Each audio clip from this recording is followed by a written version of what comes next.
Lá vem a professora com Madonas e seus mistérios. Assuntos cristãos foram muito comuns na pintura renascentista, especialmente temas referentes a Nossa Senhora, abordados por Rafael Sanzio, conhecido como pintor das Madonas, e por Leonardo da Vinci, entre outros. E além da técnica e do estilo, essas imagens estão carregadas de simbologias. Na Madonna do Pintacilgo, do Rafael Sanzio, a jovem Maria dirige um doce olhar para o menino João Batista, que oferece um pintacilgo, um passarinho, para o menino Jesus, que está apoiado entre as pernas da sua mãe, simbolizando o parto. O grupo em primeiro plano está organizado numa composição piramidal que era muito utilizada durante o Renascimento. As cores da roupa da Virgem representam a transcendência e o divino, já que o azul é a cor do céu e o vermelho é uma alusão à paixão de Cristo. A imagem harmoniosa, suave, simétrica, ao fundo, em perspectiva aérea, uma bela paisagem com montanhas, cidades e cúpulas que representam a igreja. O acabamento da pintura do Rafael é refinado e a beleza da santa é idealizada. E por que a ave foi incluída na cena? Segundo uma lenda, um pintacilgo pousou na cruz de Jesus e tentou retirar um espinho que feria sua face. Aí uma gota do sangue sagrado tingiu a plumagem da ave. Então, esse passarinho simboliza o martírio de Jesus. E o pequeno Cristo aí do quadro estende o braço como se abraçasse e aceitasse o seu destino, que é a morte. Esse quadro passou por muitos percalços, mas resistiu ao tempo. Ele foi encomendado em 1506 para comemorar um casamento na família Nazi, mas aí ele foi despedaçado quando a residência da família desabou num deslizamento de terra.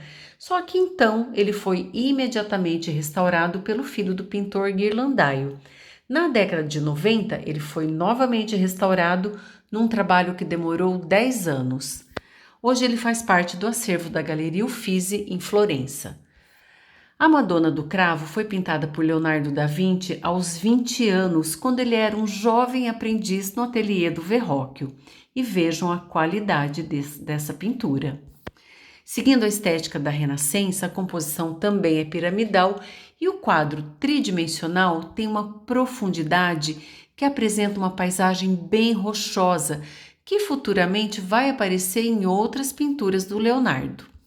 O cravo, essa flor, é símbolo também da paixão de Jesus, tanto pela sua cor, quanto também por uma lenda antiga, bem popular, que dizia que essa flor nasceu das lágrimas da Maria enquanto ela assistiu o martírio do seu filho na cruz.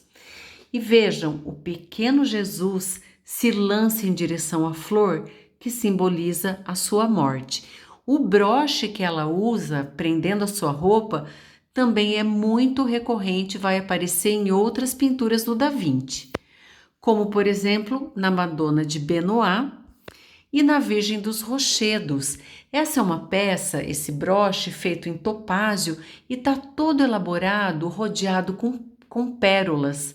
A pérola é um atributo da Maria, porque ela representa a sua pureza.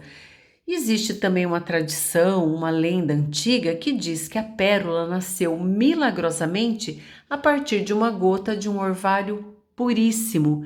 Então, essa pedra, essa pérola, vai representar a pureza da Nossa Senhora.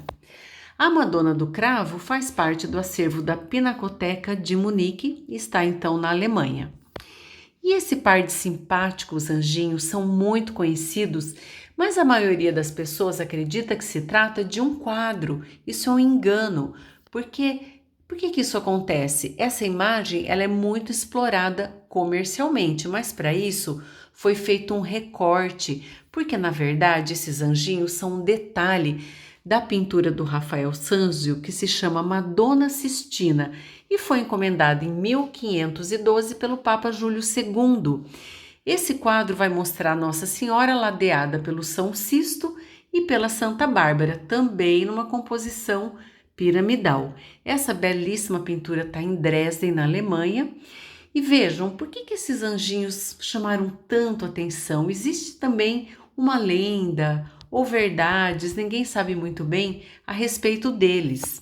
Dizem que quando o Rafael estava pintando, os filhos da modelo do quadro apareceram de repente e ficaram admirados observando o trabalho do artista, que ficou encantado com as crianças e daí as incluiu na obra.